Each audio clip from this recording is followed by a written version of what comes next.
ធ្វើការខិតខំដើម្បីសេចក្តីស្រឡាញ់របស់យើងលោកបានដាញ់អ្នកនាងផាឡាឈិត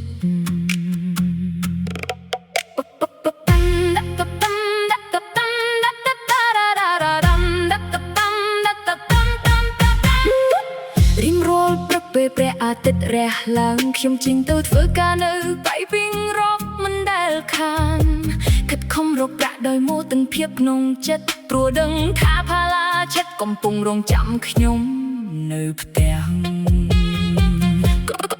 គ្រប់ចំហានដែលខ្ញុំដើរគ្រប់សូបាញ់ដែលខ្ញុំតាមសេចក្តីស្រឡាញ់របស់អូនផ្ដល់កម្លាំងដល់ខ្ញុំជានិច្ច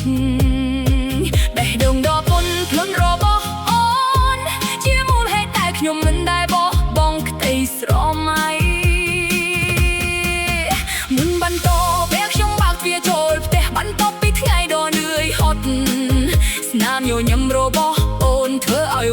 វ័យស្រស់ស្រាយឡើងវិញក្លិនម្ហូបឆ្ងាញ់ឆាន់របស់អូនពេញផ្ទះដកកក់ក្តៅមានផាឡាឈិតនៅក្បែរខ្ញុំមិនដែលឡាយកាលឡើយបន្តខ្ញុំខិតខំធ្វើការនៅតែពេញរករាល់ថ្ងៃដើម្បីសាងជីវិតដ៏ស្រស់ស្អាតរបស់យើងទាំងពីរហើយខ្ញុំតែងតែត្រឡប់មកផ្ទះជួបភរិយាជាទីស្រឡាញ់ផាឡាឈិតញ៉ាំហូបដ៏ឆ្ងាញ់ដែលអូនចាំអិនដោយក្តីស្រឡាញ់អូនញញឹមហើយនិយាយថាស្វាគមន៍មកផ្ទះផ្ទៃសហារបស់ខ្ញុំបណ្ដាញ់ពាក្យសាមញ្ញទាំងនោះធ្វើឲ្យខ្ញុំមានអារម្មណ៍ថាខ្ញុំជាបុរសសំមានបំផុតក្នុងលោកអូនគឺជាមហាស្ត្រីនៃបេះដូងខ្ញុំជាសេចក្តីសុខនិងជាមិត្តដ៏ល្អបំផុតរបស់ខ្ញុំសេចក្តីស្រឡាញ់របស់យើងនឹងស្ថិតស្ថេរជារៀងរហូត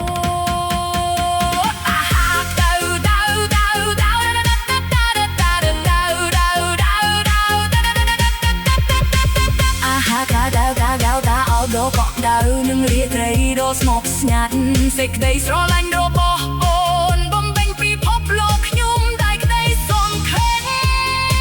មិនថារណាយពេលវេលាណាទេនឹងដើរទៅមុខជាមួយគ្នាជានិច្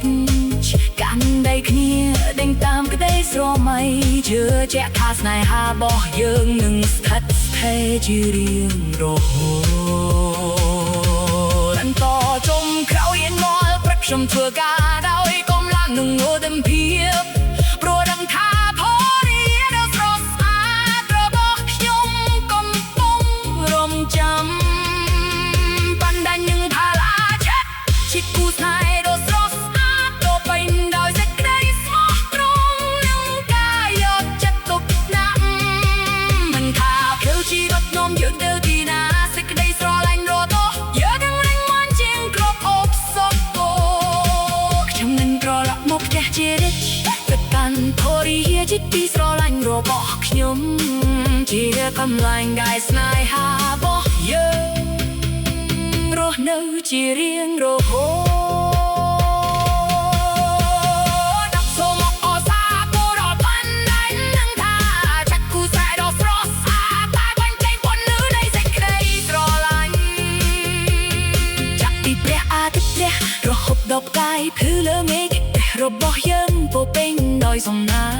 យសុខអមង្គលដឹងសេចក្តីស្រឡាញ់គ្មានទីបញ្ចប់សូមឲ្យព្រះប្រ